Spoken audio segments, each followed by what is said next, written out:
Hello base, আসসালামু আলাইকুম। আলহামদুলিল্লাহ, আপনাদের দুবাই আবার খামারের মধ্যে নতুন করে লেয়ার মুরগির বাচ্চা তুললাম। তো সবাই দোয়া করবেন যেন সুন্দর করে যেন লেয়ার মুরগির ব্যবসা যেন চালিয়ে যেতে পারি। আজকে আমি দীর্ঘ প্রায় 6 বছর থেকে 7 বছর 8 বছর হয়ে যাচ্ছে আমি লেয়ার মুরগির ব্যবসাতে জড়িত। আসলে আমি চেষ্টা করতেছি এই ব্যবসা থেকে মানে কিছু আয় করার জন্য, কিছু করার জন্য অনেকে অনেক কিছু বলতেছে, কিন্তু আমি কোনো কথা কানে দিচ্ছি না। কারণ একটাই কারণ ব্যবসার মধ্যে অনেক কিছু হবে, অনেক লাভ হবে, লোকসান হবে। সেটা আসলে মানুষে কি বললো কি না বললো সেগুলা দেখার বিষয় না।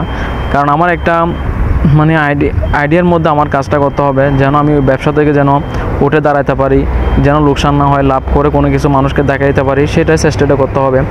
আসলে মুরগির খামার না, সব ব্যবসার মধ্যে মোটামুটি লোকসান আছে। লোকসান নাই যে কোনো ব্যবসা নাই।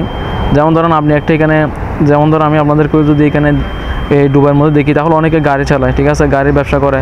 তো গাড়ি এটা কখন যে কীরকম হয় সেটা কেউ বলতে পারে না। অনেক সময় দেখা যায় আজকের ভিতরে অ্যাক্সিডেন্ট হয়ে যাচ্ছে, অনেক সময় দেখা যায় সেটা অনেক রকমের চুরে নিয়ে যাচ্ছে, অনেক রকমের প্রবলেম হতে পারে। এটা আপনি একটা দোকানের ব্যবসা করেন, দোকানের মধ্যে অনেক রকমের সমস্যা হতে পারে। তো সেটা আসলে লোকসানের চিন্তা করে কোনো দিনও ব্যবসা করা যাবে না। তো আমি চেষ্টা করতেছি, আমার ব্যবসার মধ্যে একবার লোকসান হয়েছে, তারপর থেকে আলহামদুলিল্লাহ আমার কোনো ব্যবসার মধ্যে লোকসান হয় নাই।